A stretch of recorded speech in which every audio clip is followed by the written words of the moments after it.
teman-teman, senyum adalah salah satu ibadah sunnah dalam Islam yang dianggap sebagai amalan sedekah dan ibadah yang paling murah dan paling mudah.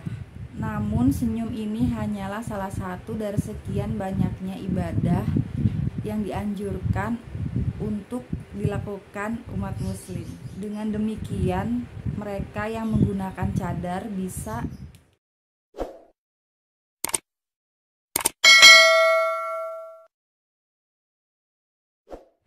Assalamualaikum warahmatullahi wabarakatuh. Welcome back to my channel, Mahijratujan Official. Halo teman-teman semuanya. Insya Allah di video kali ini kita akan sharing tentang kalau senyum itu ibadah, kenapa harus bercadar? Ya, karena banyak teman-teman yang bertanya tentang ini ya. Jadi hari ini insya Allah kita akan sharing tentang ini.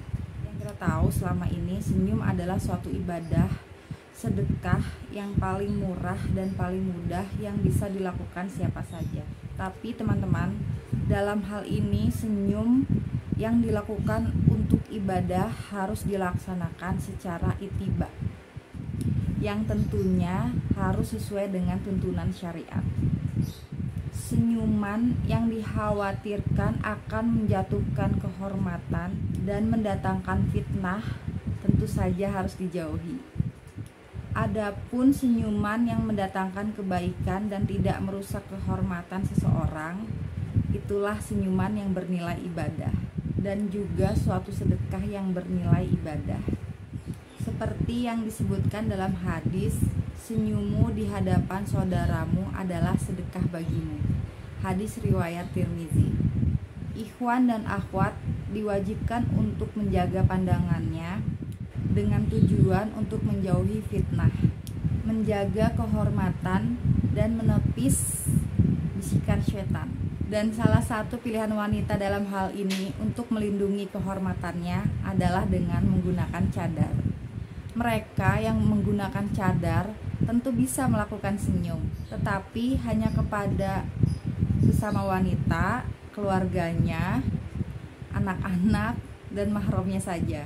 Maksudnya tidak perlu senyum kepada ikhwan atau pria yang bukan mahramnya agar tidak menimbulkan fitnah.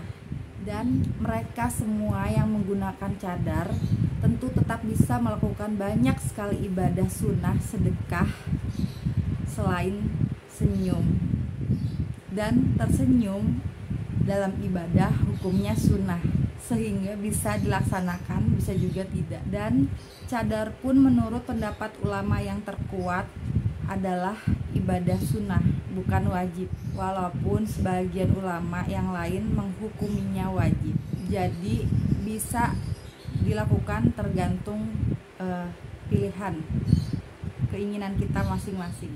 Dengan demikian jelas tidak ada pertentangan di antara kedua ibadah ini. Tapi kalau untuk saya pribadi, insya Allah saya suka tersenyum kepada mahram saya, keluarga saya, anak-anak kecil. Intinya selain pria-pria di luar sana yang bukan mahram dan yang saya tidak kenal. Ketika wanita-wanita bercadar bertemu pun mereka saling menebarkan senyum, menebarkan salam. Dan ketika kami di majelis ilmu pun cadar kami dibuka agar kami bisa saling menyapa, saling mengenal satu sama lain wajah kami, dan juga kami tersenyum, bercanda seperti biasa, bercengkrama, berbicara. Jadi jelas ya teman-teman, dalam sharing kita kali ini intinya adalah senyum itu sebuah ibadah sunnah, sedekah untuk kita. Senyummu adalah sedekah untuk saudaramu, maksudnya saudara sesama muslim ya. Dan itu pun tetap harus menjaga kehormatan kita, menjaga ifah kita sebagai wanita. Jangan sampai senyummu itu menjatuhkan kehormatanmu, begitu maksudnya teman-teman. Jadi kita tetap bisa tersenyum, tapi hanya untuk mahram kita aja, hanya untuk suami kita, saudara-saudara kita, keluarga kita, anak kita ya. Jadi kita tidak perlu senyum kepada pria yang bukan mahram di luar sana, takutnya menimbulkan fitnah atau menjatuhkan kehormatan kita. Wallahu a'lam bishawab. Semoga sharingnya bermanfaat. Assalamualaikum warahmatullahi wabarakatuh. Jangan lupa subscribe, like, dan komen, dan juga share video ini agar bisa bermanfaat untuk kita semua dan menjadi amal jariah untuk aku dan kalian semua. Barakallahu fikum. Sampai jumpa di video berikutnya.